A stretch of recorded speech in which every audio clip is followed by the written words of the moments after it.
الحمد لله نحمده ونستعينه ونستغفره ونؤمن به ونتوكل عليه ونعوذ بالله من شرور أنفسنا ومن سيئات أعمالنا من يهده الله فلا مضل له ومن يضلله فلا هادي له ونشهد أن لا إله إلا الله وحده لا شريك له ونشهد أن سيدنا ونبينا وحبيبنا وشفيعنا وسندنا ومولانا محمدا عبده ورسوله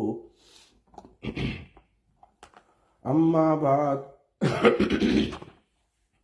وقال عثمان رضي الله تعالى عنه لو طهرت قلوبنا لما شبعت من كلام الله وقال تبارك وتعالى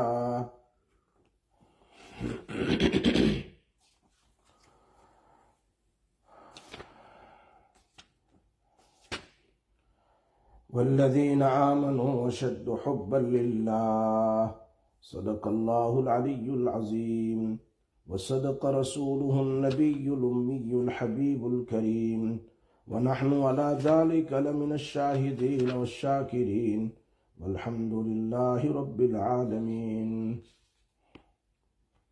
میرے محترم دوستو، بزرگوں، بھائیوں،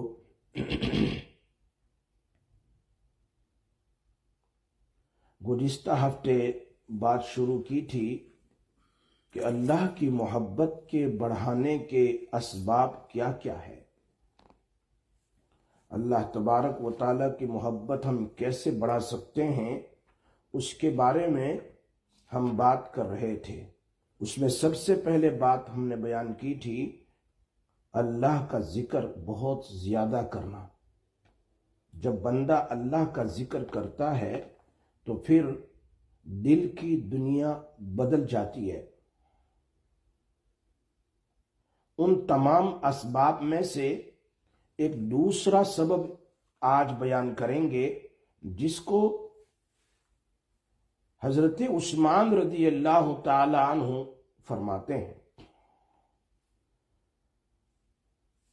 لو طہرت قلوبنا لما شبعت من کلام اللہ، اگر ہمارے دل گناہوں سے پاک ہو تو ہمارا دل کبھی بھی قرآن مجید کی تلاوت سے نہیں بھرے گا۔ یعنی انسان قرآن کے لیے اپنی جان دے دے گا، اگر اس کے دل گناہوں سے پاک ہو تو اس کو قرآن پڑھنے کا بہت زیادہ شوق ہوگا۔ یہ بات حضرت عثمان رضی اللہ تعالیٰ عنہ فرماتے ہیں۔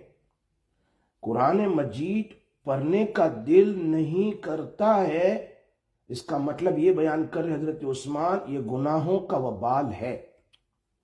دل گناہوں سے بھرا ہے کہ قرآن پڑھتے پڑھتے دل جلدی اکتا جاتا ہے، اور یہ گناہوں کی وجہ سے ہے۔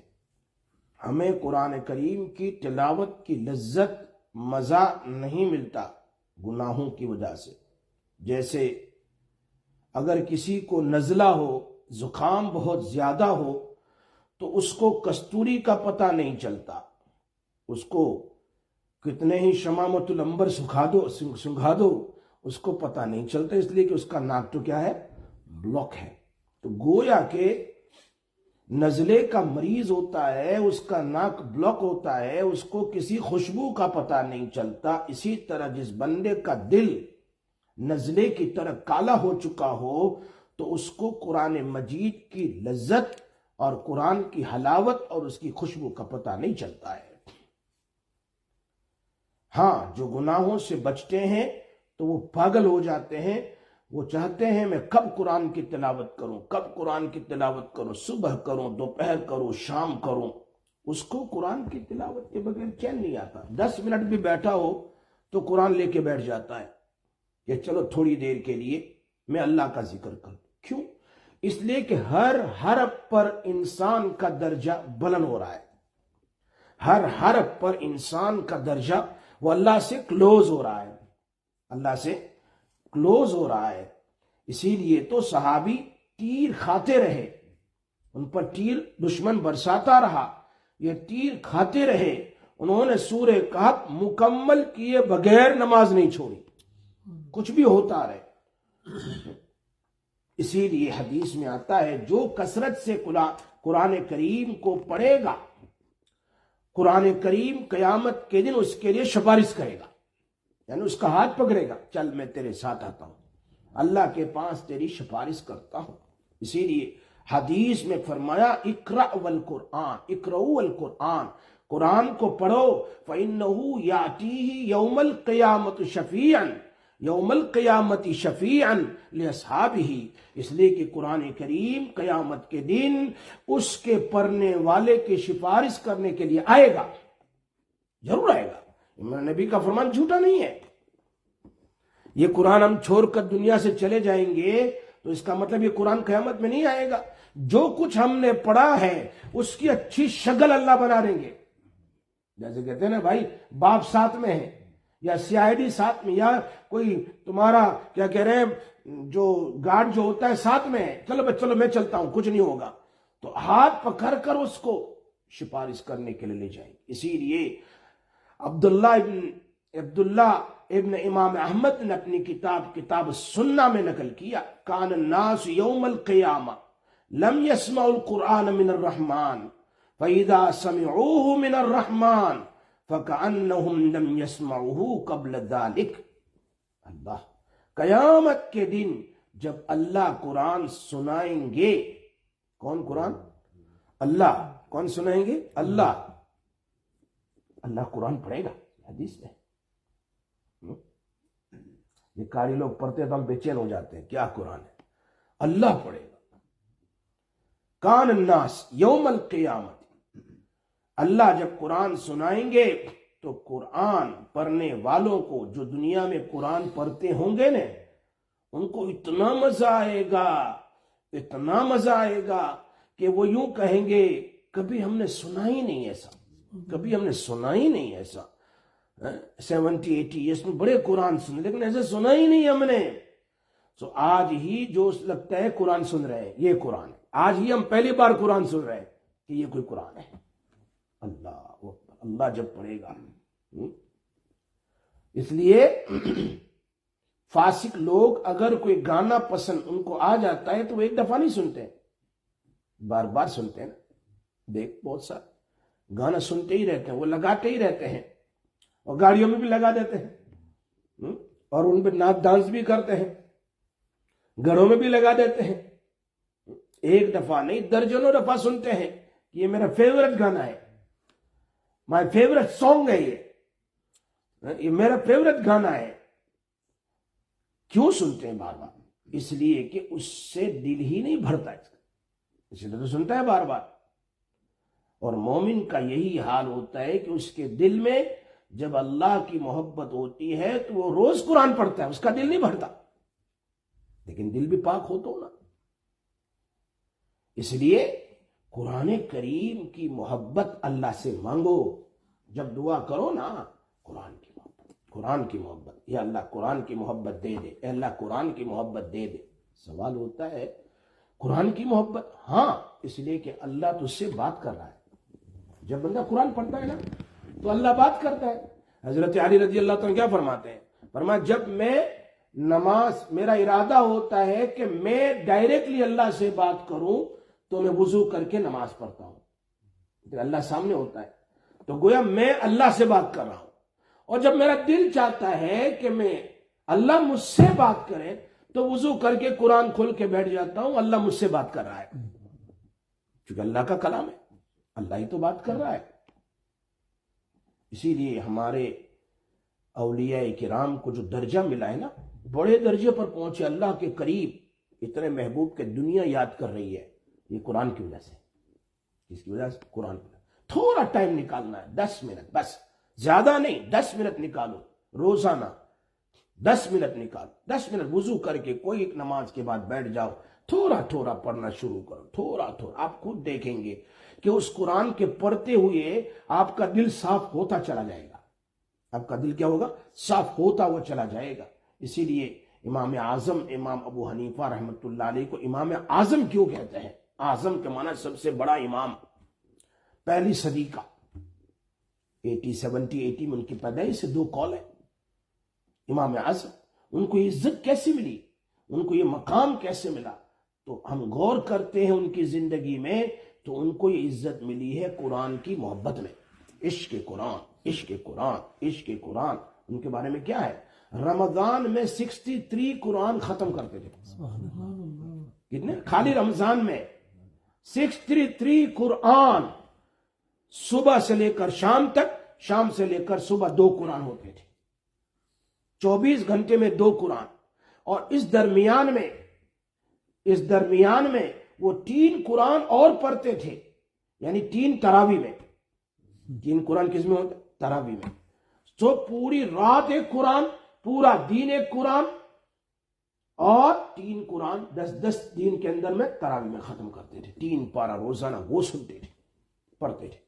اب قرآن مجید سے ان کو کیسا تعلق ہوگا؟ صرف 1 مہینے میں۔ اور آپ نے سنا ہے کہ عشاء کے وضو سے وہ فجر کی نماز پڑھی انہوں نے، کتنے سالوں تک۔ اسی لیے ان کے بارے میں ایک واقعہ تاریخ میں لکھا ہے، ان کے پڑوسی ایک تھے، وہ گرمیوں کی موسم میں وہ بچہ جو تھا سمجھا 10 سال کا ہوگا، اس کے باپ کے ساتھ گرمیوں میں اوپر چھت پر سو جاتے ہیں، تو کچا پکا مکان ہو تو کچا ہو تو باہر سو جاتے ہیں، چونکہ وہ تو ایئر کنڈیشن تو ہوتا نہیں ہمارے یہاں اس زمانے میں گاؤں دیہات میں۔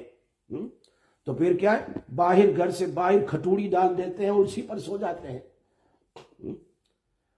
ہمیں تو یاد ہے، ہم تو سوتے تھے، اور جس کا مکان پکا ہوتا ہے تو کہاں جا کے سو جاتے ہیں؟ چھت پہ جا کے سو جاتے ہیں، اور زیادہ ہوا آتی ہے۔ کوئی پنکھا تو تھا نہیں اس زمانے میں، کچھ بھی نہیں، غریب لوگوں کو کہاں پنکھا دیکھنے جائیں گے۔ تو یہ بچہ تھا اپنے باپ کے ساتھ گرمی میں اوپر سوتا تھا۔ اس نے ایک مرتبہ ابو جی سے پوچھا کہ پڑوسی گھر امام ابو حنیفہ رحمۃ اللہ علیہ کا تھا، فرمایا ان کی چھت کے اوپر ایک ستون تھا، ایسا ستون ہے نا، پلر تھا، وہ کدھر چلا گیا؟ گر گیا کیا؟ نظر نہیں آتا۔ یہ کون پوچھ رہا ہے؟ بچہ پوچھ رہا ہے اپنے باپ سے۔ باپ کی آنکھوں سے آنسو آ گئے، کہنے لگا بیٹا وہ مینارہ نہیں تھا، وہ ستون نہیں تھا، وہ تو امام اعظم امام ابو حنیفہ تھا، پوری رات ستون کی طرح کھڑے ہو کر نماز پڑھتا تھا۔ یہ بات باپ نے بتائی اپنے بیٹے کو۔ اسی لیے امام محمد رحمۃ اللہ علیہ، امام محمد یہ آپ کے شاگرد ہے، امام ابو حنیفہ رحمۃ اللہ شاگرد، بہت بڑے شاگرد ہیں، 2 بڑے شاگرد امام ابو یوسف اور امام محمد، اس کو شیخین کہتے ہیں، صاحبین کہتے ہیں۔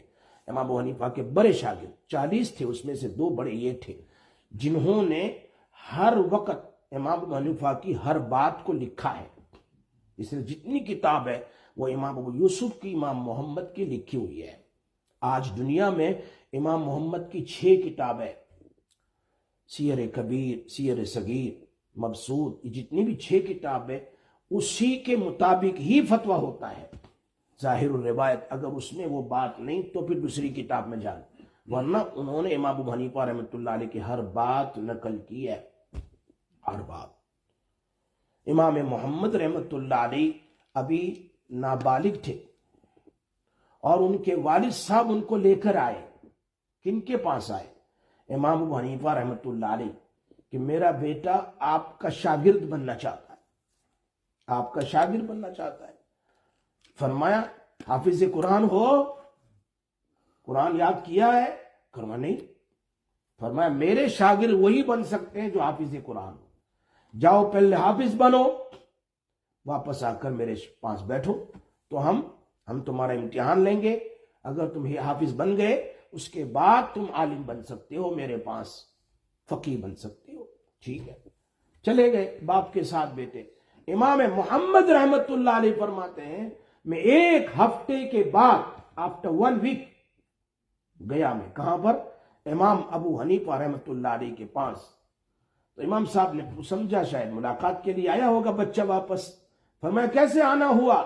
فرمایا حضرت آپ کا شاگرد بننا چاہتا ہوں۔ فرمایا میں نے تمہیں کہا تھا کہ پہلے حافظ بنو بعد میں آؤ۔ فرمایا میں 1 ہفتے میں حافظ بن گیا. 1 ہفتے میں 1 ہفتے میں حافظ بن گیا. اور حضرت نے امتحان لیا. اس کے بعد حضرت کے سامنے وہ بیٹھے اور ان کے شاگرد بنے. امام ابو یوسف رحمۃ اللہ علیہ فرماتے ہیں میں نے 20 سال تک امام ابو حنیفہ رحمۃ اللہ علیہ کی فجر کی نماز ان کے پیچھے میں نے کبھی تکبیر تحریمہ نہیں چھوڑی. 20 سال. ان کے بیٹے کا انتقال ہو گیا تو جنازہ دیر کرنا بھی مشکل ہے, وہ بھی سنت کے خلاف ہے.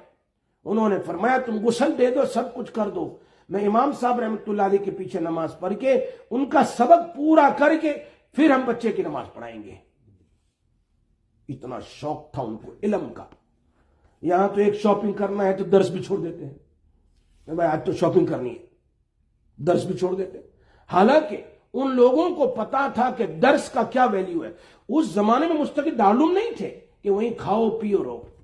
امام ابو یوسف وہاں رہتے تھے. امام ابو یوسف رحمت اللہ علیہ تو پہلے پڑھنے کے لیے گئے. کہاں پر؟ امام ابو حنیفہ رحمت اللہ علیہ کے پاس. چلو بات سے بات نکلی, پڑھنے کے لیے گئے. تو پھر بعد میں نہیں, امام ابو یوسف رحمت اللہ علیہ کی ماں نے, باپ تو انتقال کر گئے تھے, ماں نے ان کو ایک ریسٹورنٹ میں کام کرنے کے لیے رکھا کیونکہ پیسے نہیں تھے. اور بیٹا کام کرو, برتن دھونا ہے, کھانا لانا ہے, جو شیف وغیرہ ہوتے ہیں نا اس کا کام یہی ہوتا ہے. تو یہ کام, اب تنخواہ تھوڑی سی ملتی تھی. ایک مرتبہ امام ابو حنیفہ رحمت اللہ علیہ اس سرائے میں, اس ریسٹورنٹ میں, اس جگہ میں اپنے کچھ مہمان کو لے کر کھانے کے لیے لے گئے. تو امام ابو یوسف رحمت اللہ علیہ سرو کر رہے تھے. خوبصورت تھے اور نوجوان تھے, بچے کی طرح شکل. فرمایا بیٹا کیا نام ہے؟ کہا میرا نام فلاں ہے. اچھا تو یہاں کام کرتا ہوں کہ میرے والد صاحب نہیں, پیسے کچھ چاہیے میری والدہ کو تو یہاں کام کرتا ہوں. فرمایا میں اس سے ڈبل تنخواہ دوں گا, آپ کام چھوڑ دو اور میرے پاس آ جاؤ. کرنا کام نہیں ہے, صرف تمہیں سیکھنا ہے. اس طرح کہہ کر لے گئے. سمجھ میں آئی بات؟ تو پھر ایک مرتبہ ماں آئی ریسٹورنٹ میں آئی اور کہا میرا بچہ کدھر ہے؟ کہا وہ تو مول صاحب آئے تھے, کب سے لے گئے اس کو. وہ مولانا صاحب آئے تھے نا, تمہارے بچے کو لے گئے. ماں دوڑتی ہوئی امام صاحب کے پاس گئی, کہا تم میرے بچے کو فقیر بنانا چاہتے ہو, پیسے نہیں ہے. فرمایا تیرا بچہ فقیر نہیں بنے گا, اس کو میں ڈبل تنخواہ دوں گا, لیکن یہ پیسے لے جا, کتنا چاہیے تجھے. تیرا بچہ ایک دن آئے گا کہ وہ بادام کا حلوہ کھائے گا. اس زمانے میں بادام کا حلوہ کون کھاتے تھے؟ بادشاہ لوگ کھاتے تھے, وہ بھی ہفتے میں 1 دن کے لیے. ہفتے میں 1 دن کے لیے. جب امام ابو یوسف رحمت اللہ علیہ پڑھ کے قاضی بنے تو اس زمانے کے بادشاہ نے امام ابو یوسف کو اپنے پاس رکھا. فرمایا روزانہ تمہیں بادام کا حلوہ ملتا رہے گا. امام یوسف کھاتے کھاتے روتے تھے. یہ کئی سالوں پہلے امام ابو حنیفہ نے کہا تھا کہ تیرا بیٹا بادام کا حلوہ کھائے گا. دین کی خدمت. امام ابو یوسف رحمت اللہ علیہ کو پالٹی میں لایا جاتا تھا فتویٰ دینے کے لیے. سمجھ میں آئی بات؟ تو یہ چیز اگر کوئی آدمی عاشق قرآن ہوتا ہے تو اللہ ان کو بہت بڑا درجہ دیتا ہے. امام شافعی رحمت اللہ علیہ کو دیکھو, میں نے اس دن بھی سیمینار میں کہا تھا کہ امام شافعی رحمت اللہ علیہ وہاں تھے مینا میں, حج پڑھنے گئے, چونکہ مکہ ہی میں رہتے تھے تو حج کے لیے مینا چلے گئے. مینا میں بیٹھے بیٹھے ایک بوڑھے کو دیکھا, اس نے روٹی نکالی سوکھی, کچھ سالن نکالا, بیٹھ کے کھا رہے تھے. تو امام شافعی رحمت اللہ علیہ بڑے خوبصورت تھے, بیٹھے ہوئے تھے. تو ان کو کہا بیٹے ادھر آؤ, ادھر آؤ, یا شباب تعالینا, ادھر آؤ. ان کو بٹھایا قریب. کہاں کے رہنے والے؟ کہا مکہ مکرمہ کا ہوں. کیا نام ہے؟ محمد ابن ادریس میرا نام ہے. شافعی تو مشہور ہوئے, محمد ابن ادریس ہے. اچھا آپ کہاں سے ہو؟ کہا میں تو مدینہ منورہ سے. برے نے کہا اچھا مدینہ منورہ سے ہو, کتنے لوگ ہیں؟ کہا پوری جماعت آئی ہوئی ہے, قافلہ ہے ہمارا. کہا تم نے امام مالک کو دیکھا ہے وہاں؟ امام مالک رحمت اللہ علیہ بہت پرانے, چونکہ امام شافعی رحمت اللہ تو بعد میں پیدا ہوئے نا. تو امام مالک تو اس وقت تو محدث تھے. کہاں پر؟ مکہ مدینہ منورہ میں. مدینہ منورہ میں درس دے رہے تھے. جس دن امام اعظم کا انتقال ہوا 150 میں, اس دن امام شافعی بورن ہوئے. اس دن امام شافعی رحمۃ اللہ علیہ بورن ہوئے. امام شافعی رحمۃ اللہ پوچھا آپ نے؟ ہاں ہم نے دیکھا امام مالک تو ہمارے استاد ہوتے ہیں, حدیث پڑھاتے ہیں. کہا تم نے دیکھا ہے؟ کہا بہت تمنا ہے، میرے پاس پیسے نہیں یہاں سے مدینہ منورہ سفر کرنے کے، اس لیے کہ اونٹ کے پیسے دینے پڑتے ہیں نا، سواری کے پیسے، اتنا دور تھا۔ فرمایا گھبراؤ نہیں، ہم تمہیں فری میں لے جائیں گے۔ کہا اونٹ تو ہے نہیں؟ کہا نہیں، ہمارے قافلے میں ایک آدمی کا انتقال ہوا، اس کو ہم نے دفن کر دیا، وہ ہمارے ساتھ اونٹ پر آئے، اس کا اونٹ خالی ہے، بیٹھ جانا، ہم تمہیں لے جائیں گے، وہاں اونٹ ان کو دے دیں گے، ان کے گھر والوں کو۔ بہت اچھا کام بن گیا ان کا۔ تو بولے ان کے بیر بکتے ہیں، جو نہ بولے اس کا کچھ نہیں بکتا۔ تو میں ٹھیک ہے، حج ختم ہو گئی، ان کے ساتھ ہی رہے اور اونٹ پر بیٹھ گئے، سفر شروع کیا قافلہ کے ساتھ۔ امام شافعی رحمۃ اللہ علیہ فرماتے it took 16 days from مکہ مکرمہ تو مدینہ منورہ، 16 دن لگے، 16 دن میں نے راستے میں 16 قرآن ختم کر دیے۔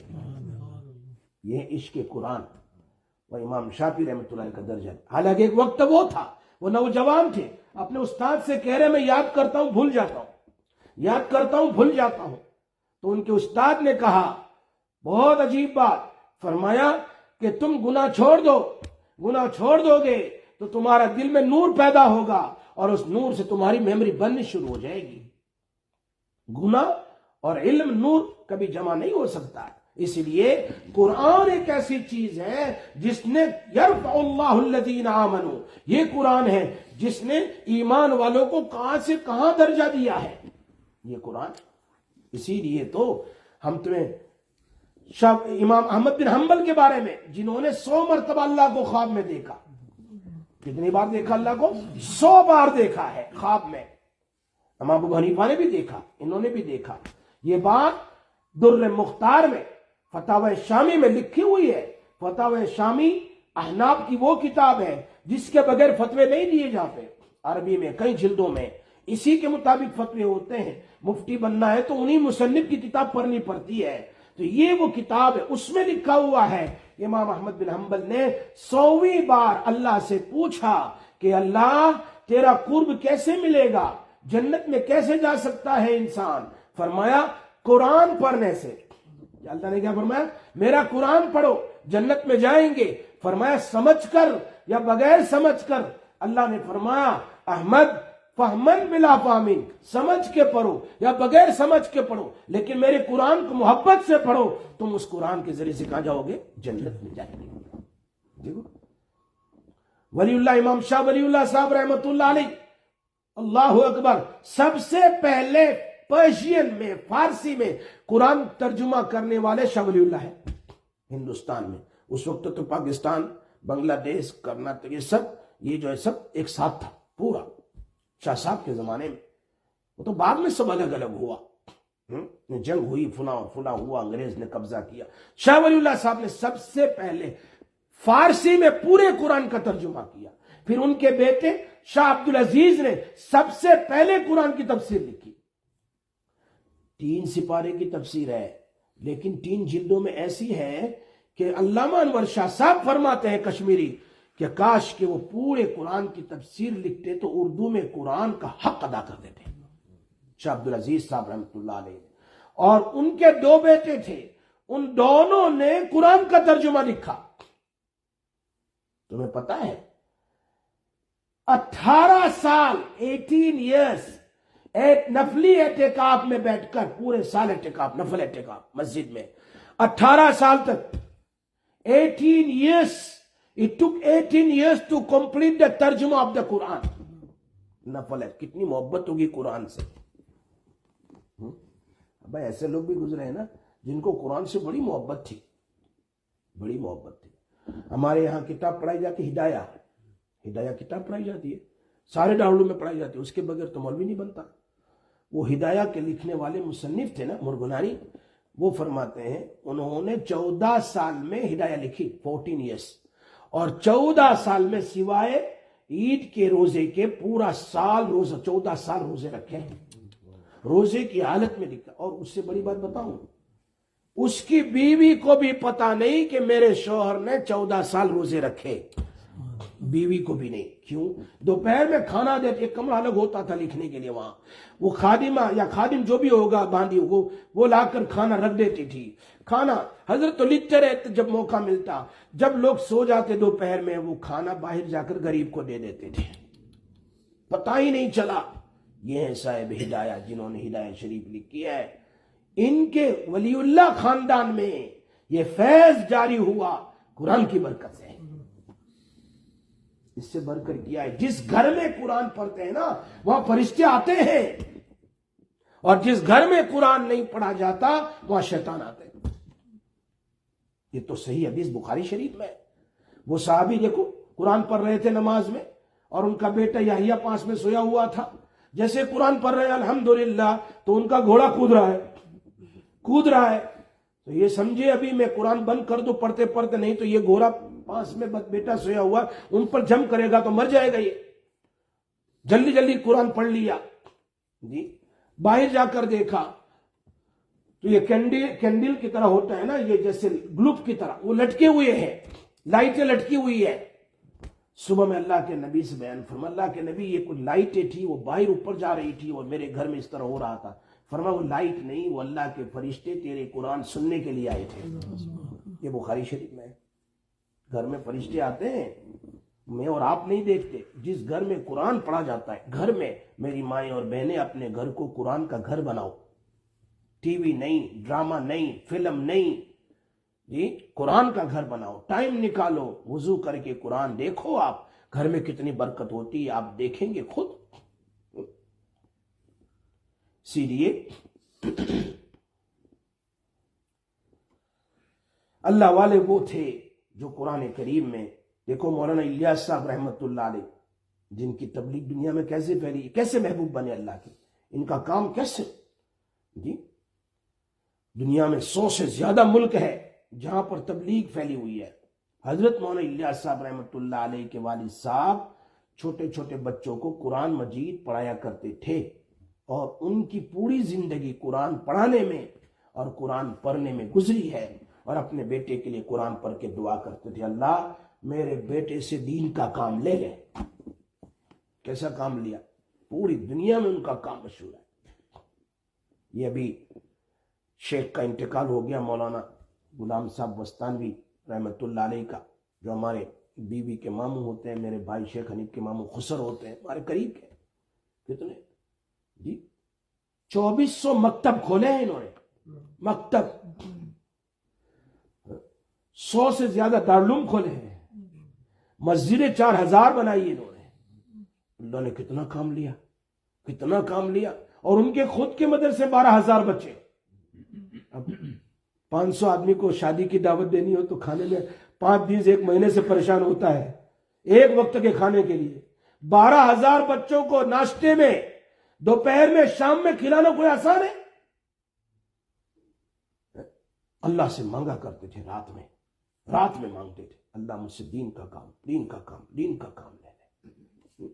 ہزاروں بچے حافظ قرآن بنے، ہزاروں بچے حافظ قرآن بنے، کئی زیادہ۔ راتوں میں رونا، اللہ سے مانگنا، اللہ کا ذکر کرنا، قرآن کے بڑے عاشق ہوتے تھے۔ ہاسپٹل میں تھے پھر بھی بچے کو بلاتے رہے، پڑھو قرآن۔ ایک بچہ آیا، باپ نے کہا میرے پاس اتنی فیس نہیں ہے، آدھی کر دو۔ فرمایا ٹھیک ہے چلو آدھی کر دیتا ہوں۔ فرمایا میرا بچہ آپ کے مدرسے میں حافظ بھی بنا ہے، فرمایا چلو قرآن سناؤ۔ اس نے قرآن سنایا، جا پوری معاف کر دی، میں نے پوری معاف کر دی۔ سمجھ میں آئی بات؟ تو یہ قرآن کریم کے عاشق، قرآن کریم تھوڑا بھی پڑھو، پر چلتے پھرتے پڑھو۔ کتنی ایسی مائیں ہوگی جو روزانہ یاسین شریف بھی نہیں پڑھتی، روزانہ تبارک نہیں پڑھتی، روزانہ جو ہمیں کام آنے والا ہے، مجھے کام آنے والا ہے قبر میں، گھر کے سارے کام کاج، گھر کی مشکلات، گھر کی پریشانیاں، چلو اللہ کے لیے نہیں تو اس کے لیے تو پڑھو۔ پڑھنا تو اللہ کے لیے ہے کہ اللہ کے لیے ہم قرآن پڑھیں۔ ساری پریشانی، ساری مشکلات کے دور اللہ پاک نے یاسین میں رکھا، رات میں پڑھ لے، صبح پڑھ لے۔ اور میرے سونے کے بعد قبر میں، سونے کے بعد کوئی نہیں آئے گا، سورہ تبارک آئے گی، سورہ سجدہ آئے گی، اور مجھے عذاب سے چاروں طرف سے بچائے گی۔ تو میں اپنی قبر کا انتظام بھی نہیں کر سکتا، میں اپنی قبر کی تیاری بھی نہیں کر سکتی۔ لگتی کتنی دیر، 10 منٹ لگتی ہے، چلو تبارک الذی کی سورت 3 سائٹ 4 سائٹ ہے، اور الف لام میم سجدہ جو 21ویں پارے میں ہے اس کے 3 رکوع ہے، اگر پڑھ لی گئی تو میرے قبر میں وہ چاروں طرف ہماری حفاظت کرے گی، بلکہ اللہ کی سفارش بھی کرے گی۔ میری بات سمجھ میں آتی ہے؟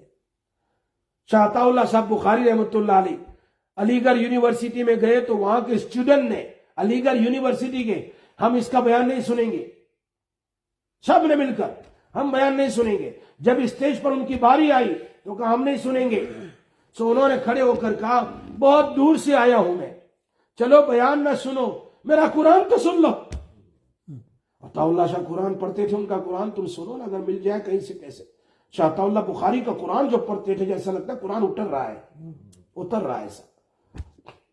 کہا ٹھیک ہے، تو اس میں بھی 2 فرقے ہو گئے، آدھے نے کہا نہیں سننا ہے، آدھے نے کہا سننا ہے۔ تو انہوں نے کہا بھائی قرآن سننے میں کیا جاتا ہے، ابھی 10 منٹ میں ان کا قرآن 5 منٹ میں ختم ہو جائے گا۔ جب قرآن شروع کیا وہ ایسے مدہوش ہو گئے، ایسے کہ پن ڈراپ آواز، بالکل کچھ بھی نہیں، خاموش۔ جب انہوں نے 2 رکوع ختم کر لیے تو فرمایا اب جو میں نے پڑھا اس کا ترجمہ تو سن لو۔ تیار ہو گئے۔ یہ قرآن کی برکت ہے، یہ قرآن کی برکت ہے۔ اس لیے ہم قرآن کریم کو پڑھیں۔ ہمارے حضرت اقدس تھانوی رحمت اللہ علیہ، ان کی زندگی دیکھو، 2800 کتاب لکھی انہوں نے، 2800 کتاب لکھی ہے۔ بیان القرآن، سبحان اللہ، تفسیر عجیب لکھی ہے، یہ سارے مولویان کرام اس تفسیر کو دیکھتے ہیں، 2 جلد میں، لیکن سب ہے اس میں، اتنی بات ہے، اتنا لمبا بیان کر رہے ہیں۔ اس لیے علامہ انور شاہ صاحب کشمیری رحمت اللہ علیہ اپنے طلباء کو کہتے تھے اردو تفسیر کبھی نہ پڑھو، اس سے تمہاری استعداد کم ہو جائے گی، عربی کی پڑھو، عربی شروحات پڑھو، عربی تفسیر پڑھا کرو، تمہاری عربی کی کیا فلوئنسی بڑھ جائے گی۔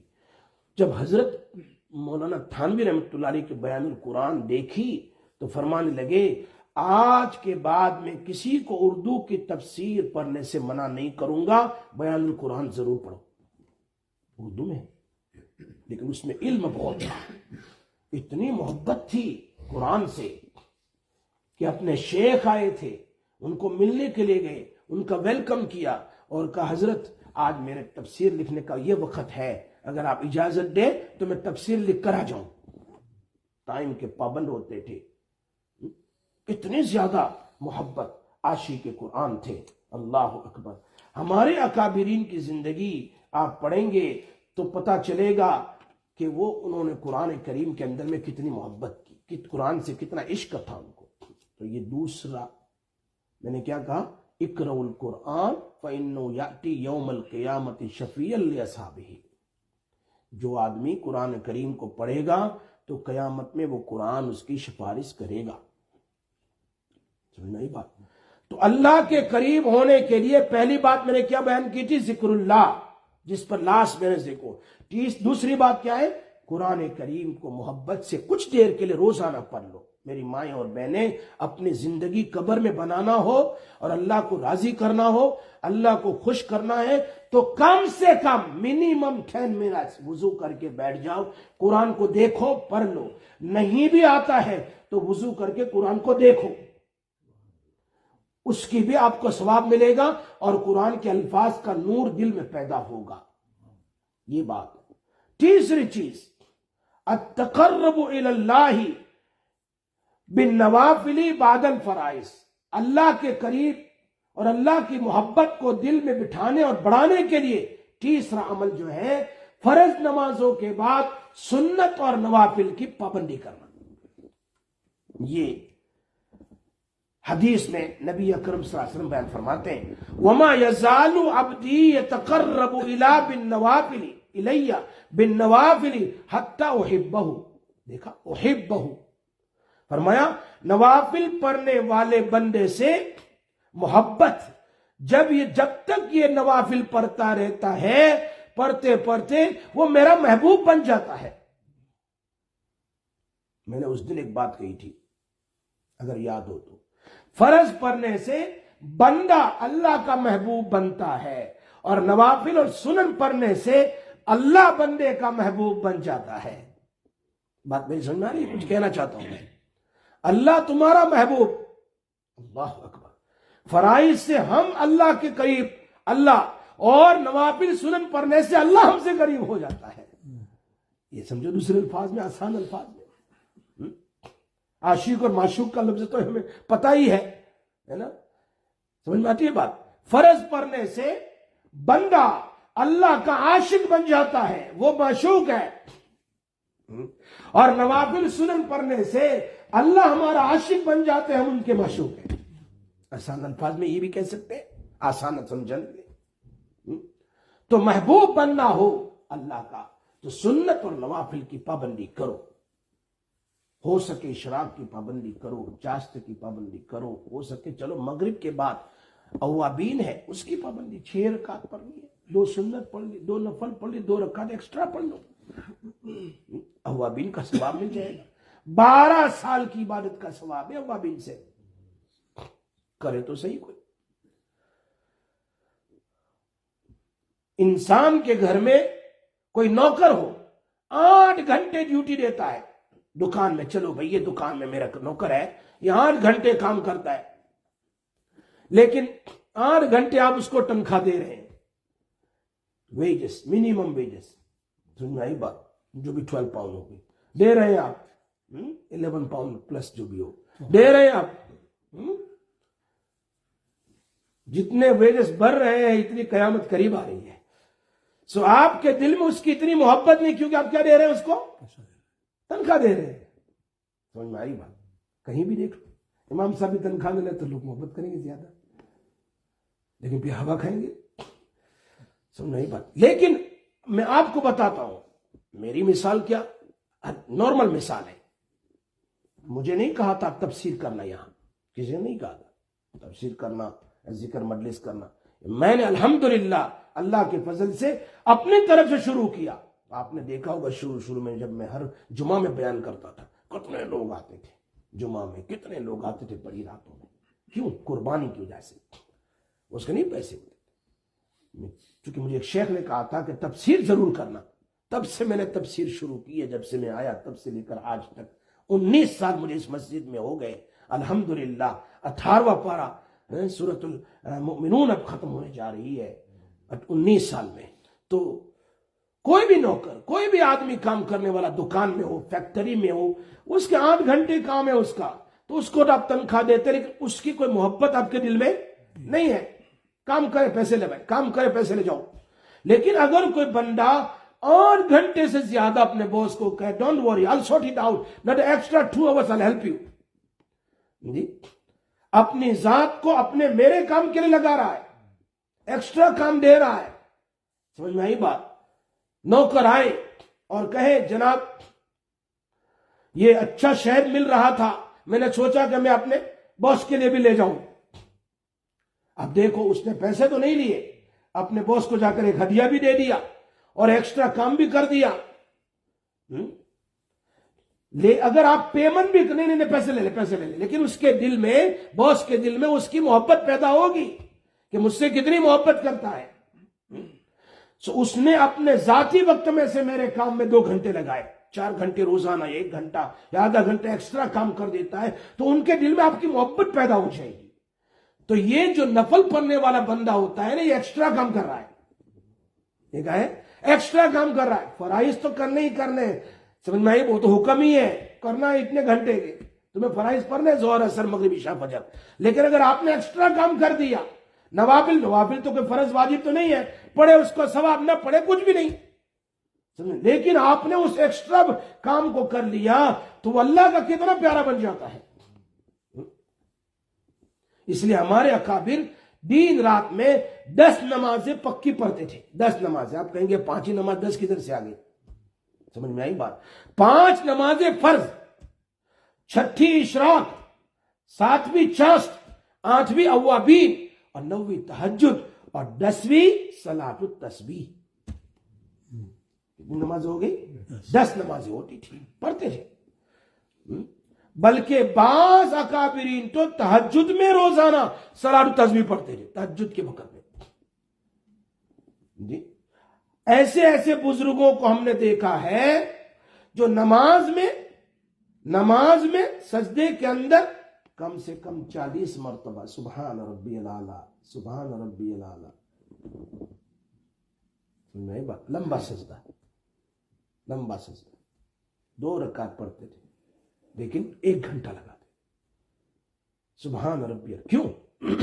اس لیے کہ آپ نے اپنی پیشانی اللہ کے قدم پر رکھ دی ہے اور اللہ کی تعریف کر رہے ہیں سبحان ربی الاعلی سبحان ربی الاعلی۔ اپنی پیشانی کہاں ہے؟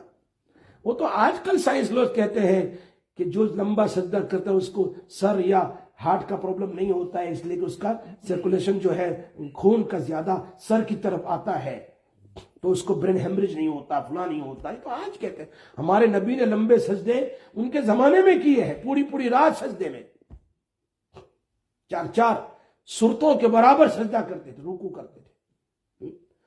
محبت تو کوئی اور چیز ہے نا۔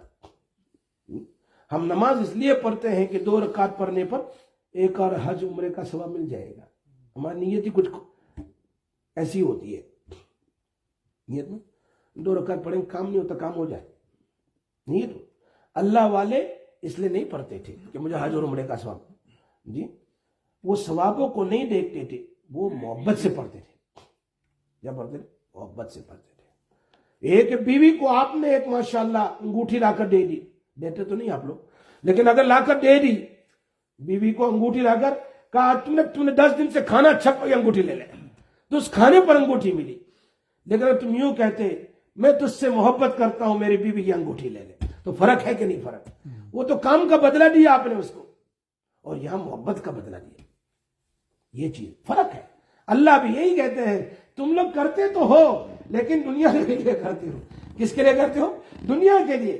کبھی اللہ کی محبت میں 2 رکعت پڑھ کے دیکھو پھر اللہ کتنا پیار کرتا ہے، کر کے تو دیکھو۔ بندگی سے ہمیں تو مطلب ہے، ہم ثواب اور عذاب کیا جانے ہیں۔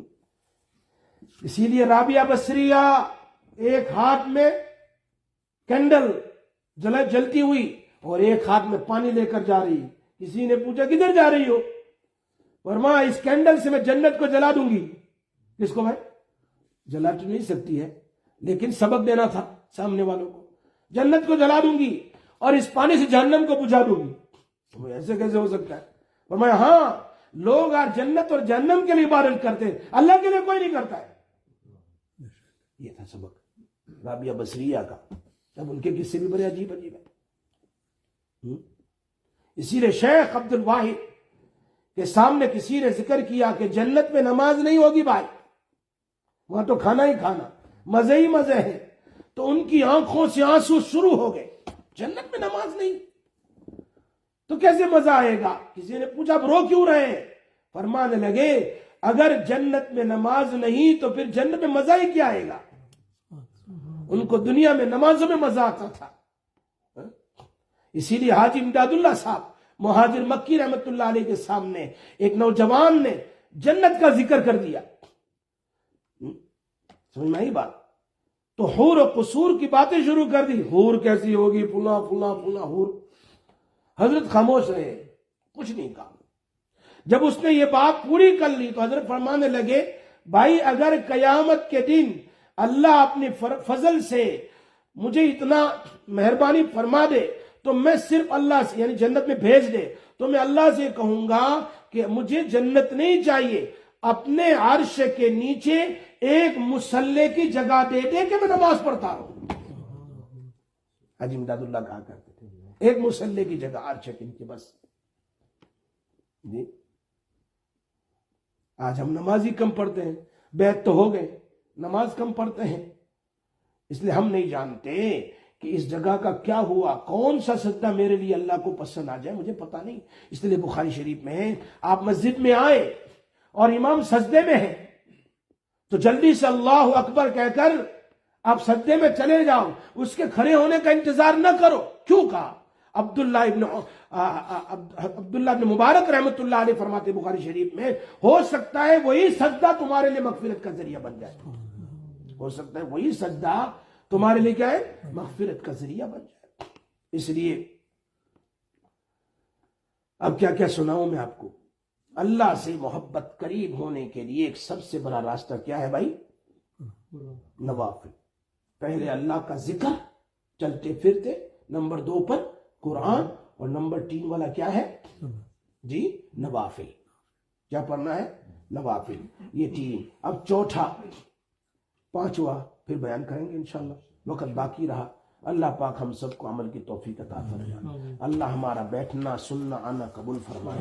اللہم صلی علی سیدنا محمد وعلی آل سیدنا محمد وبارک وسلم یا ارحم الراحمین یا ذا الجلال والاکرام یا حنان یا منان یا دیان یا سلطان یا قدیم الاحسان. اللہم صلی علی سیدنا محمد وعلی آل سیدنا محمد صلاة تنجینا بها من جميع الأهوال والآفات، تغزيلنا بها جميع الحاجات، تطهرنا بها من جميع السيئات، ترفعنا بها عندك على الدرجات، تبلغنا بها أقصى الغايات من جميع الخيرات في الحياة بعد الممات، إنك على كل شيء قدير.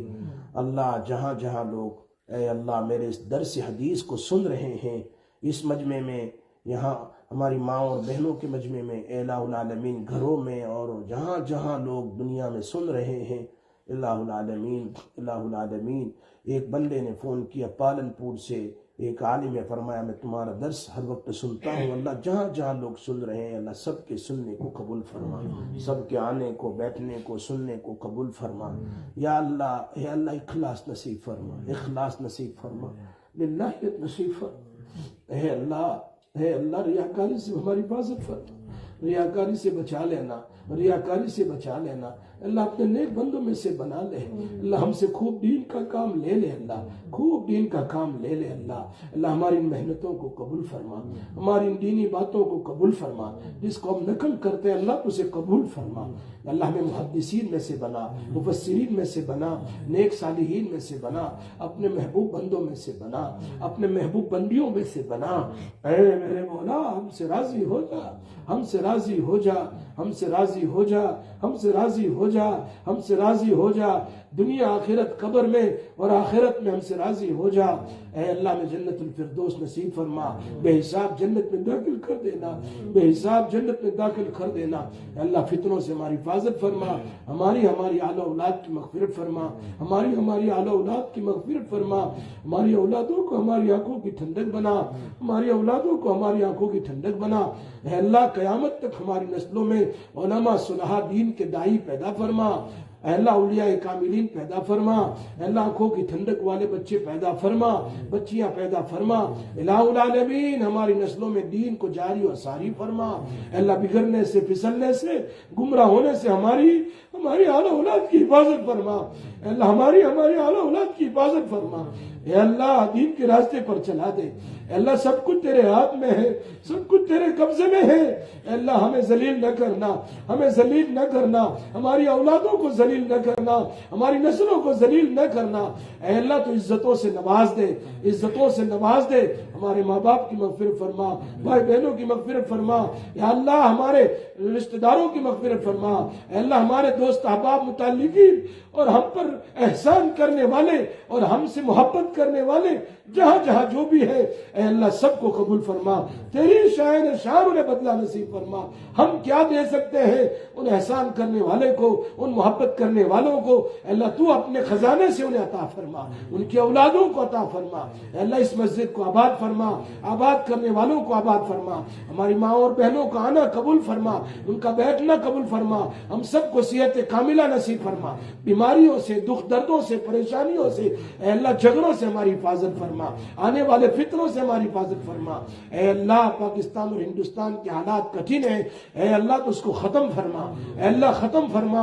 اے اللہ فلسطین اور غزہ کے مسلمانوں کی جان مال آبرو عزت کی حفاظت فرما. یا اللہ مسجد اقصی کی حفاظت فرما، حرمین شریفین کی حفاظت فرما. اے اللہ جو مانگا وہ بھی عطا فرما.